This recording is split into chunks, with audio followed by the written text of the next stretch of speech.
मुझे जीवन में कुछ करने के लिए आपकी मदद की जरूरत है।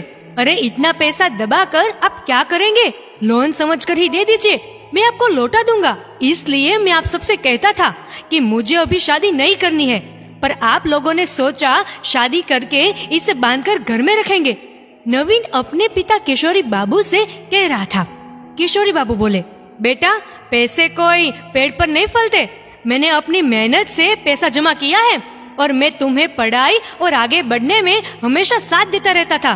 तुम्हारी आवारागर्दी में तुम्हारा साथ देने के लिए नहीं, और शादी हमने जबरदस्ती नहीं करवाई, तुमने भी हाँ भरी थी। नवीन बोला, पापा आप क्यों नहीं समझते? मुझे अब नौकरी नहीं मिल सकती और मैं बंद कर किसी के अंदर काम नहीं कर सकता। मुझे बिजनेस करना है। आप समझते क्यों नहीं है? आप मुझे मजबूर मत कीजिए। किशोरी बाबू बोले, तुम क्या कर लोगे और तुम इस तरह से मुझसे बात कैसे कर सकते हो? नवीन बोला, आपने भी तो यही काम किया था। दादाजी के जिंदा रहते आप उन्हें कोर्ट ले गए थे और सब कुछ दोनों भाइयों में बराबर बराबर बंटवा दिया था ताकि आगे चलकर आपको दिक्कत ना हो। तो आज मेरी बात आपको इतनी बुरी क्यों लग रही है? किशोरी बाबू अपनी पत्नी सुनीला से बोले, सुन रही हो तुम अपने बेटे की बात? इसी दिन के लिए भगवान से हमने बेटा मांगा था कि मेरे जीते जी वो अपना हिस्सा मांगे। ये सब तुम्हारे लाड प्यार का नतीजा है, वरना इसकी इतनी हिम्मत। कमाता कुछ नहीं है और अपने बाप को आंख दिखा रहा है। सुनीला आश्चर्य से किशोरी बाबू को देखी और बोली, जो बोया पेड़ बबुल का तो आम कहाँ से हो? आपने जो अपनी जवानी में अपने पिता के साथ दुर्व्यवहार किया था, उन कहानियों को आप बड़े शौक से अपने बेटे को पास बैठाकर सुनाते थे। देख लो उसका नतीजा। आपने अगर अच्छे बेटे का फर्ज निभाया होता तो आज आपका बेटा ऐसा नहीं होता, क्योंकि अच्छा पिता बनने के लिए पहले अच्छा बेटा बनना पड़ता है। तब किशोरी बाबू की बुढ़ी माँ बोली, किशोरी बहू सही तो कह रही है। हमारी हिम्मत नहीं थी कि तुम्हारे सामने एक शब्द कहने की, क्योंकि तुम कमाते जो थे। तुम्हारे पिता ने खेतीबाड़ी करके तुम्हें पढ़ाया लिखाया, अपने खून पसीने से उन्होंने जमीन खरीद के इकट्ठा किया। तुमने उनके साथ कैसा व्यवहार किया था ये मैं कभी नहीं भूल सकती हूँ। किशोरी बाबू बोले, माँ ये मत भूलो कि आज भी मैं ही आपको अपने साथ रखता हूँ, ना कि आपका वो लाडला गवार बेटा जो आज गांव में पड़ा रहता है। आपको मेरा साथ देना चाहिए। आप तो अपनी बहू के हाँ में हाँ मिला रही है। माँ बोली, वाह बेटा क्या खूब उदाहरण दिया। अपने बच्चों के सामने अपनी माँ से इस तरह से बात करते हो और अपने बच्चों को संस्कारी होने का ज्ञान देते हो। क्या तुम भूल गए हो, जो फसल बोओगे वही तो काटोगे? और बहू सही तो कह रही है, अच्छा पिता बनने के लिए पहले अच्छा बेटा बनना पड़ता है। सुनीला किसी तरह अपने बेटे नवीन को समझा बुझा कर शांत कर रही थी। वो अपनी बात पर अड़ा हुआ था कि उसे बिजनेस करने के लिए पैसे चाहिए। पिता पैसे देने के लिए तैयार नहीं थे। वो कहते थे, पहले ही बहुत पैसा मैं इस पर लगा चुका हूँ, अब अपने दम पर करे या फिर अपने ससुर से मांगे। लेकिन माँ तो माँ होती है ना।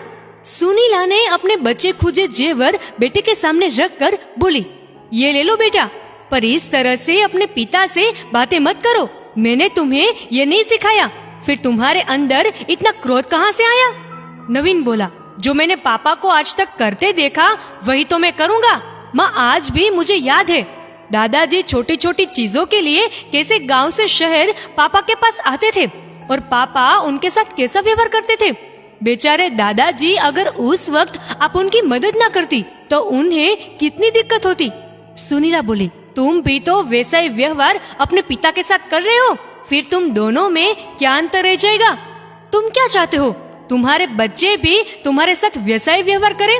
हर इंसान में अच्छे और बुरे दोनों गुण होते हैं। अपने पिता से अच्छे गुणों को ग्रहण करो। नवीन की पत्नी रश्मि बोली, आप नई शुरुआत क्यों नहीं करते हैं? मैं कई बार आपसे बोली हूँ कि पापा जी से कुछ भी मांगने की जरूरत नहीं है, आप लोन लेकर भी काम शुरू कर सकते हैं।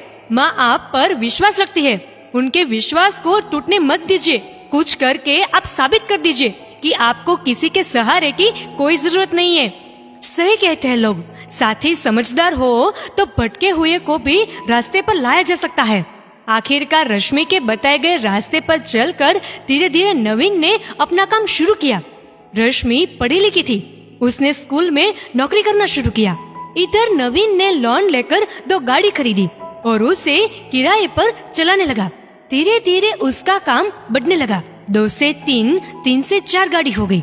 माँ बेटे की तरक्की से बहुत खुश थी क्योंकि बेटे ने जो कहा था वो करके दिखाया। बस सुनीला जी को यही तकलीफ थी कि वो अपने पिता के साथ अच्छा व्यवहार नहीं करता था।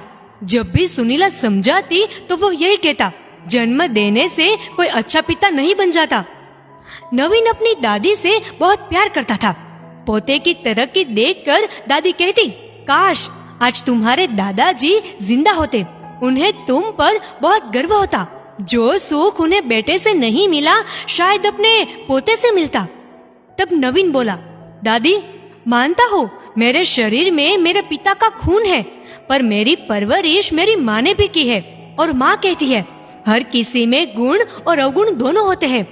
पापा में मेहनत करके पैसा कमाने का गुण है, पर उसी पैसों का घमंड उन्हें परिवार से दूर ले गया, जो मैं अपने अंदर आने नहीं दूंगा। सुनीला जी बोली, मुझे खुशी है कि तुम्हारे जीवन में रश्मि जैसी पत्नी है जो तुम्हें कभी भटकने नहीं देंगी। मैंने भी कोशिश की थी परंतु मैं असफल रही। तुम इस घर की रूढ़िवादी परंपराओं को खत्म करके एक अच्छे पिता बनना, क्योंकि अच्छा बेटा किसी पेड़ पर नहीं फलता। अच्छा पिता बनने के लिए पहले तुम्हें एक अच्छा बेटा बनना पड़ेगा। 2 साल बाद नवीन भी एक बच्चे का पिता बना। नवीन ने कभी भी अपने बेटे के सामने अपने पिता की बुराई नहीं की, बल्कि हमेशा उनकी अच्छाइयों का गुणगान करता रहता। किशोरी जी ये देखकर बहुत अफसोस करते थे कि काश उन्होंने अपने बेटे के सामने अपनी झूठी शान न दिखाई होती, तो आज शायद उनके बेटे के साथ उनके संबंध कुछ और होते। दोस्तों, किसी ने सही कहा है, अच्छा पिता बनने के लिए पहले अच्छा बेटा बनना पड़ता है। कई बार बच्चे गलत होते हैं, पर उन्हें सुधारने के लिए हम गलत तरीका अपनाएं ये भी तो सही नहीं है। बच्चे परेशान होकर पिता के पास नहीं जाएंगे तो किसके पास जाएंगे? ऐसा ना हो कि वो गलत रास्ता अपना ले। इसलिए बच्चों को समझने के लिए कई बार उनके जैसा बनना पड़ता है। दोस्तों, इस वीडियो को लेकर आपकी क्या राय है नीचे कमेंट करके जरूर बताइएगा। अगर आपको ये वीडियो अच्छा लगा हो तो इस वीडियो को लाइक करिएगा, शेयर करिएगा ज्यादा से ज्यादा लोगों तक, और ऐसी और भी इंस्पिरेशनल वीडियोस के लिए सब्सक्राइब करें हमारे यूट्यूब चैनल को और फेसबुक पर फॉलो करें हमारे पेज को। धन्यवाद।